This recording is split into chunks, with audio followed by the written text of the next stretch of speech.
Magandang hapon sa ating lahat at narito ang ulat sa lagay ng panahon ngayong hapon ng Lunes, February 16, 2026. Base nga sa ating latest satellite animation ay patuloy pa rin nga yung epekto ng northeast monsoon dito sa may bahagi ng extreme northern Luzon at nagdadalangayan ng mga pulo-pulo at mahihinang mga pag-ulan. Samantalang ang dominanting sistema nga na nakakaapekto sa malaking bahagi ng ating bansa ay itong easterlies at magdudulot nga yan ng mga katamtaman hanggang sa kung paminsan-minsan ay malalakas sa mga pag-ulan, lalong-lalo na nga sa may silang bahagi ng Luzon. Base naman sa magiging lagay ng ating panahon bukas, asahan natin na yung epekto ng easterlies ay magpapatuloy pa rin, lalong-lalo na nga dito sa may Cagayan, Isabela, Aurora at Quezon na kung saan magkakaroon ng matataas na tsansa ng mga kalat-kalat na mga pag-ulan, pagkidlat at pagkulog. Northeast monsoon pa rin nga ang siyang makakaapekto naman dito pa rin yan sa may Batanes na kung saan magdudulot ng bahagyang maulap hanggang sa maulap na kalangitan at pulupulong mahihinang mga pag-ulan. Sa nalalabing bahagi naman ng Luzon, asahan din natin yung patuloy na epekto ng easterlies bukas na kung saan magdudulot naman yan ng mga tsansa ng mga pulo-pulo at mga panandali ang mga pag-ulan, pagkidlat at pagkulog, lalong-lalo na nga sa hapon o gabi. Ang temperatura nga dito sa may Tuguegarao umaabot ng 23 to 32 degrees Celsius, sa may Lawag at Legazpi 25 to 31 degrees Celsius at dito naman sa Metro Manila umaabot ng 24 to 31 degrees Celsius. Sa magiging lagay naman ng panahon bukas dito sa may Palawan, Visayas at Mindanao, patuloy pa rin nga yung pag-iral ng easterlies kaya asahan natin yung tsansa ng mga pulo-pulong mga pag-ulan, pagkilat at pagkulog at pagkakaroon ng bahagyang maulap hanggang sa maulap na kalangitan at may kainitan nga lalong-lalo na nga dito sa may bahagi ng Mindanao.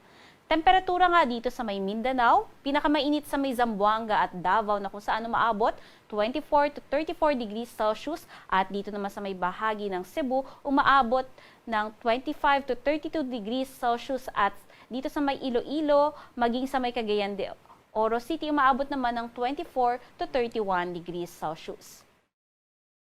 Sa magiging kalagayan naman ng ating karagatan, wala tayong nakataas na gale warning. Ngunit asahan nga na dito sa may bahagi ng extreme northern Luzon, makararanas ng katamtaman hanggang sa mga matataas na mga pag-alon na maaring umabot up to 2.8 meters. Kaya iba yung pag-iingat sa mga maglalayag ngayong araw nga dyan. Samantala, sa nalalabing bahagi nga ng karagatan ng ating bansa, makararanas naman ng banayad hanggang sa katamtaman ng mga pag-alon. Although ganun pa man din yung ating mararanasan ng mga pag-alon, ay iba yung pag-iingat pa rin, lalong-lalo na nga dito sa may silangang bahagi ng karagatan ng ating bansa dahil maaaring umabot ang pag-alon up to 2.5 meters.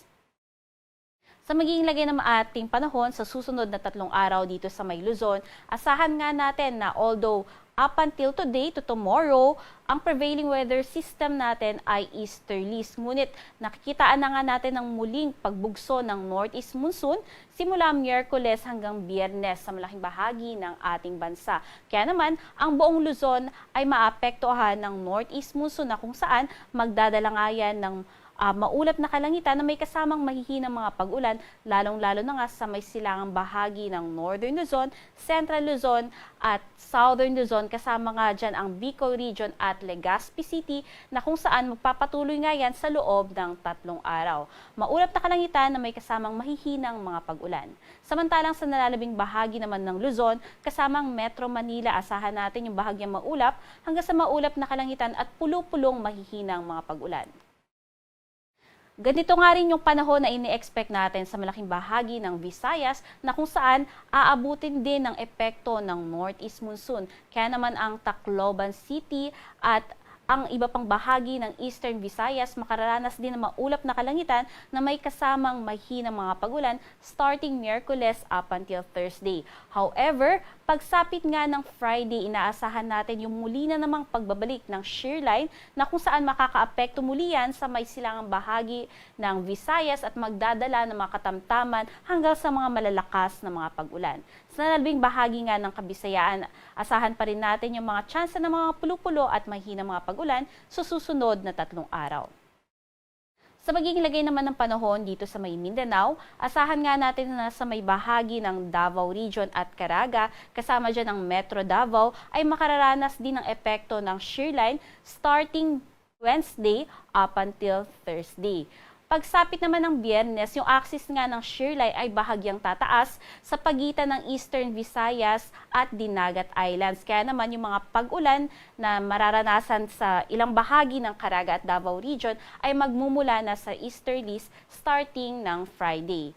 Maaabutan nga rin ng epekto ng shear line dito sa iba pang bahagi ng Northern Mindanao kasama ang Cagayan de Oro City pagsapit ng Miyerkules. However, agad din naman gaganda yung panahon pagsapit ng Biyernes hanggang Friday na kung saan makararanas na lamang ng mga pulo-pulo at mga panandali ang mga pag-ulan, pagkidlat at pagkulog. Sa lalabing bahagi ng Mindanao kasama ang Zamboanga City, paghandaan natin yung tsansa lang ng mga pulo-pulo at mga pag-ulan, mga panandali ang mga pag-ulan, pagkidlat at pagkulog at may kaalinsanganan na temperatura. Base nga naman sa ating tropical cyclone threat potential, ngayong linggo ay wala naman tayong nakikitang potential na low pressure area na mamuo sa loob at labas ng ating Philippine Area of Responsibility. Ngunit bago nga matapos ang buwan ng Pebrero, may nakikita tayong isang posibleng low pressure area na mamuo dito sa may silangang bahagi ng Mindanao. Kaya ito yung ating patuloy na imomonitor kung magmamanifest nga ito sa ating mga monitoring satellites. Dito sa Kalakhang, Maynila, ang araw ay lulubog ng alas 6:01 ng hapon at sisikat naman yan bukas ng alas 6:19.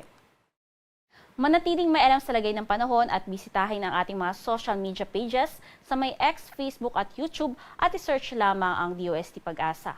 At para sa mga karagdagang impormasyon ay bisitahin ang ating website pagasa.dost.gov.ph at panahon.gov.ph. At yan ang ating latest mula dito sa Pag-asa Weather Forecasting Center, Charmaine Varilla, nag-uulat.